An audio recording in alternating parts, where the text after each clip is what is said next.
When I first started writing and doing videos about black mob violence, black on white crime, black on old, black on young, you know the list, right? When I first started doing that, I thought, I thought it was not just about the black criminality wildly out of proportion, but I really thought it was mainly going to be about how reporters are in denial, deceit, and delusion about it. I mean, I grew up in this little town called Wilmington, Delaware. And, in 1 year, my little neighborhood was a white, working class, Irish Catholic enclave. Next year, it was mostly black. As Bruce Springsteen would say in his song, My Hometown, there were a lot of fights between black and whites. So I saw this black violence firsthand. I saw this black criminality firsthand. I don't know anybody in this town who has not been the repeated victim of black crime and violence over the years. But when I came back to Wilmington to visit my brother and write another book called Redwood to Deadwood, I was kind of shocked at what I saw here. I saw this black criminality and black violence was had become part of the DNA of this city, and it had become part of the DNA of how everybody thought about it.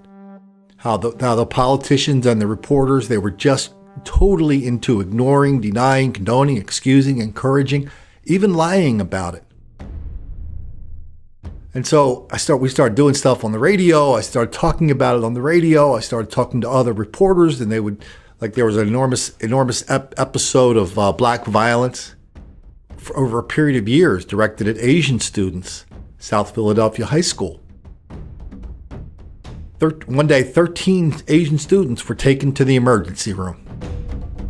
They had gone to their teachers, to no avail, gone to the security guards, no avail, went to the principal, no avail, went to the superintendent of schools, to no avail. Finally, they went on strike, and the reporters went up to the superintendent and the principal, and they said, "Hey, what's up with all these Asian kids? Why are they so complaining so much about the violence here?" The principal started whispering to reporters that the Asian students were provoking the black people into beating them up. I mean, the South Philadelphia high school was like 90-some% black with just a smattering of Asian, a couple hundred Asian kids, or maybe dozens. Soon after that, the principal put out a flyer, gave it to the Chinese, mostly Chinese immigrants, who were really, really, really wanted to go to school and learn, by the way. She gave them a flyer instructing them how not to antagonize the black students so the black students would not beat them up anymore. And so, in my own life, after I left Wilmington after high school, I basically left for almost 40 years, 35 years. And, I became a reporter. I was a reporter. I broke a lot of big stories. The biggest story I broke, I got a dude out of state prison. I got a black man. I showed he was unjustly convicted of trying to kill his white girlfriend. He was in state prison. I did a huge story. It was on NPR, LA Times, all over the country. I was like a big hero for getting this black guy out of prison for trying to kill his white girlfriend. And so, when I came back here and I saw all these stories and I saw the enormous difference between what they said was happening than what I saw on YouTube, what was happening, I'd go, hey, what is this? These guys these guys are just basically ignoring the central organizing feature of this violence. And other people at this radio station where my brother and I, we're the official guest hosts, WDEL. They would say, even the conservative ones go, "No, Colin, no, race doesn't have anything to do with what happened to those Asian kids." Then all of a sudden, the flash mobs in Philadelphia started. Hundreds and hundreds, over 1,000 black people rampaging down the streets of South Philadelphia. They beat the hell out of a liberal reporter, by the way. Broke her leg really badly, compound fracture. And I kept saying, what's up with these race riots? And no, Colin, race doesn't have anything to do with that. So you're telling me this is a big coincidence that all these black people just keep beating the hell out of all these white people and keep rampaging through Philadelphia and lots of other places around the country? Because once you start looking for it, then you see a lot of it. They would go, Yeah. Well, Colin, you don't have any evidence that it's racially motivated. Well, what about the patterns? Does that mean anything? So you're trying to tell me this is a coincidence. Nope, just random. Well, when I was at the University of California, I actually studied mathematics, operations research. So I understand what random numbers are. I understand what a coincidence is. And 1,000 black people rampaging down the streets of Philadelphia, beating up white people is not a coincidence. So when I started writing about this, I came at it from a reporter's point of view and a media criticism point of view. I thought, I was going to write about this black violence that I had seen firsthand in my own life. But I was also going to write about how these reporters were totally screwing up the story that I'd also had experience with in my own life, having accumulated, writing a lot of tough stories, big stories, more than 50 journalism awards from the Society of Professional Journalists, including from them, by the way. So that's what I thought I was going to be doing. I was just going to write one book, go on my merry way, write the next one, whatever that was. Then all of a sudden, I started getting all these letters and emails after people started reading my book, White Girl Bleed a Lot. I said, Colin, I think you saved my mom's life. I think you saved my daughter's life. I think you saved my life. I've gotten dozens and dozens of these letters over the years. I went here. I didn't know until I saw your videos what I was getting myself into, so I was able to get out of it. Or I moved my mom out of that neighborhood. Lots and lots of people say, so you changed this channel, you changed it from a media criticism thing into, at least part of it is, hey people, keep your eyes open because there's some bad business out there that you and your loved ones have to know about. And I was especially, I think we've gotten probably more letters and emails on anything than the videos we do about black violence against senior citizens. It's just an enormous amount, whether it's home invasions, whether it's following somebody home from a casino, whether it's seeing somebody in a parking lot and clonking them over the head, trying to steal their purse. I mean, there's a million different ways it's expressed. But the central organizing feature of this violence is everybody's black. And it's wildly, wildly out of proportion. And so you guys raise the stakes on this page, on this YouTube channel, and on my videos and in my writings. You raise the stakes. That's why whenever I see these black on senior violence videos, I'm on them right away, because there's still a lot of people that don't know, what their world is really like. We're going to give 3 examples right now. These are 3 people who don't know what their world was like. So we still have a lot of work to do.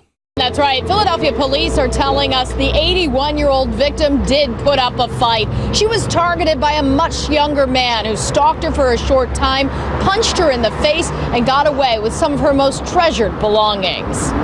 These new SEPTA photos show the suspect traveling about the city on public transportation, on a bus, on a concourse, going through a turnstile. Police believe he's the man who targeted, attacked, and robbed an 81-year-old woman on March 20th. It's predatory. It's alarming.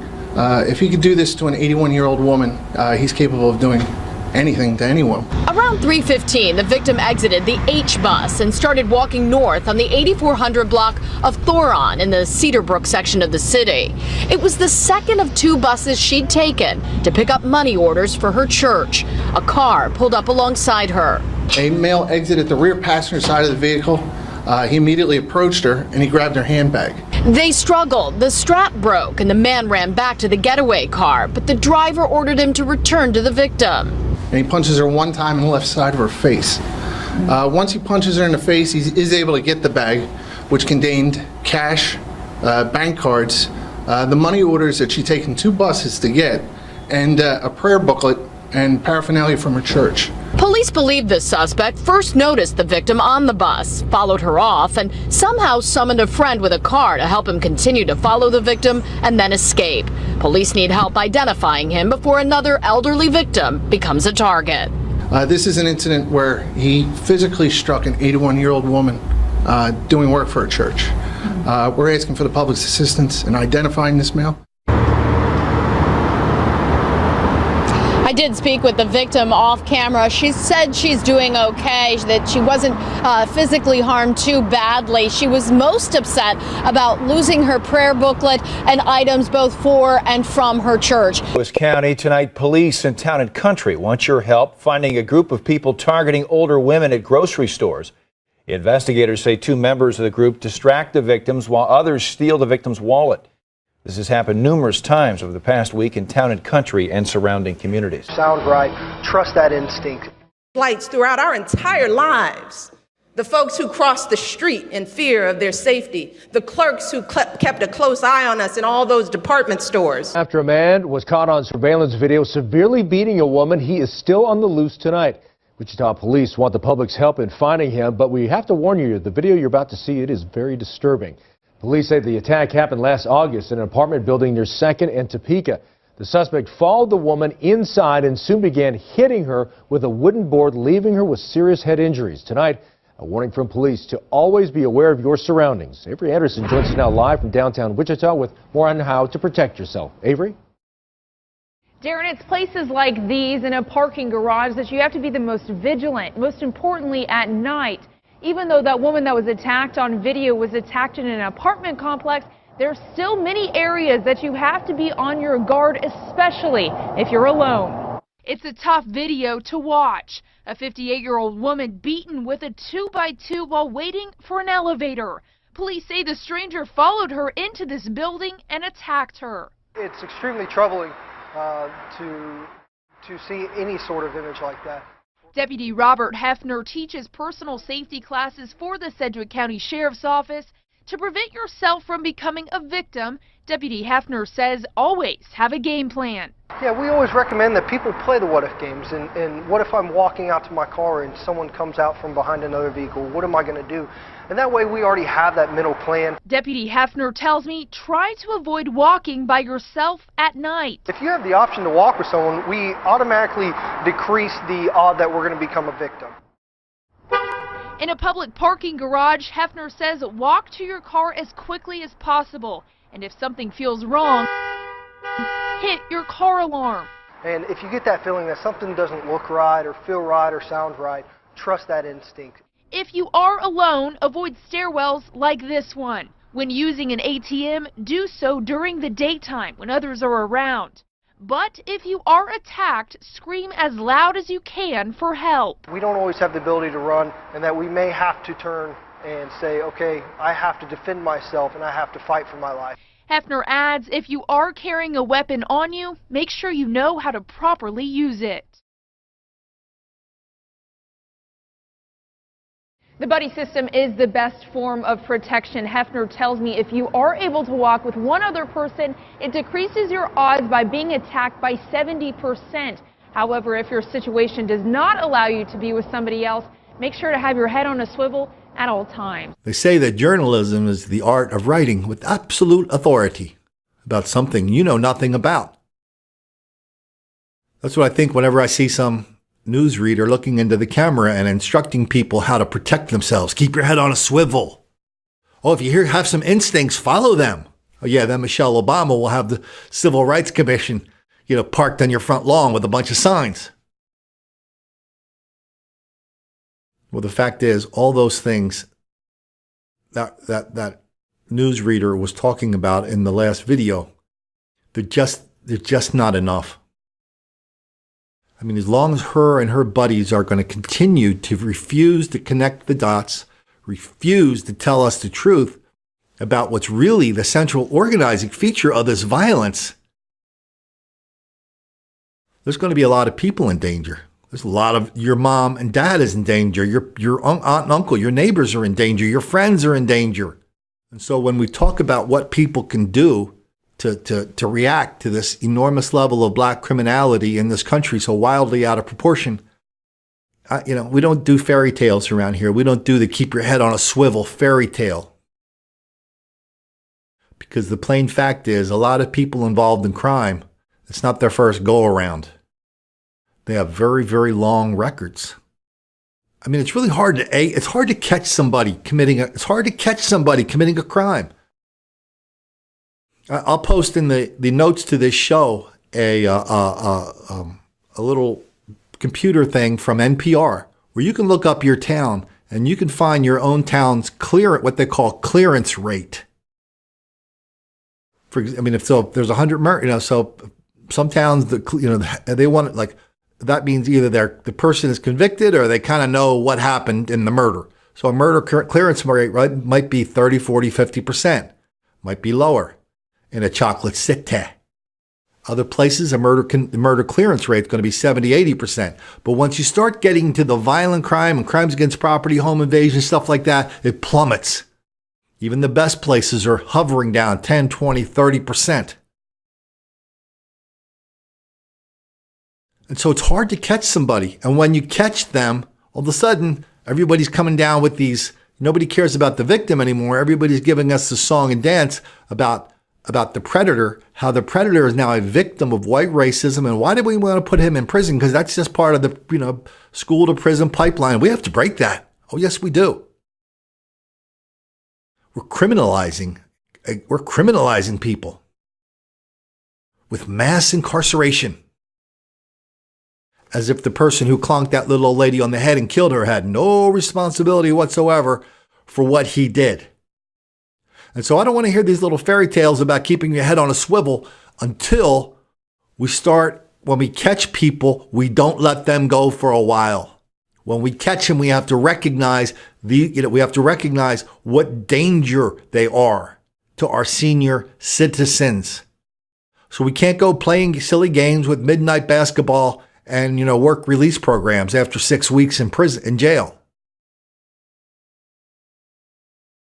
But the people who run our cities, the people who run lots of our states are down with the cause, and they just don't want to put black people in prison anymore.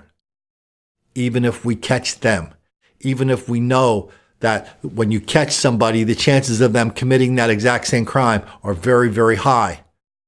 Even if we know that letting them go is going to put a lot of people in a lot of danger. So that's what this channel is all about. Those are the stakes. They're very high. They're a lot higher than just Colin looking at some reporters and saying, you know what? You guys don't have a clue. No, the stakes are, hey, are your parents safe? Are you safe? Are your kids at school safe? Those are the stakes now. That's why we're doing these videos. That's why I want you to share them, like this channel, subscribe to this channel. If you want to help support this channel, you can do it at PayPal. Colin at colinflaherty.com is my username over there. Keep sending me the stories. Keep your head on a swivel for stories like this, because sometimes the reporters, they ignore them or they just put a little thing in the paper and they say so much. One of the best places we get stories from on this channel is, of course, the viewers. Absolutely the best place. There are some fantastic viewers. We have one in Hawaii that's a machine. You know who I'm talking about over there in Hawaii, don't you? We've got a couple people in St. Louis who are machines. We got a couple people I don't even know where the heck they live. It's amazing how many people named Larry give great stories to this channel. And we see them in the comments section. But one thing I have to remind people of once in a while, that's why I love our comment section, because a lot of the people who watch this channel, A, are vigilant, but B, they're very funny. The comments are funny and they're interesting. And the funny part is good because the funny part gets to the truth really in a hurry. We cannot let the people who commit this violence, and we cannot let the people who ignore, deny, condone, excuse, encourage, and lie about it, we cannot let them off the hook. They have to be the subject, not just of our scrutiny, but our scorn. And so when we do that on the comments section, I do ask you to, watch your P's and Q's. I don't like, the obscenities, the vulgarities, the racial slurs. We don't tolerate them here. We're at zero tolerance. I shouldn't have to explain why. But you know what? I feel like this is a channel that I want families to watch. Plus it also, and that vulgarity and racial slurs and obscenities, they drive people away. So if you come onto this channel and you're dropping F-bombs, J-bombs, N-bombs, and other bombs, I just assume you are here to hurt this channel. You are here to hurt what we are trying to do, save people's lives and expose this greatest lie of our generation, the hoax of black victimization. And I'm not going to let anybody do that. Even if that does make a few black kids angry.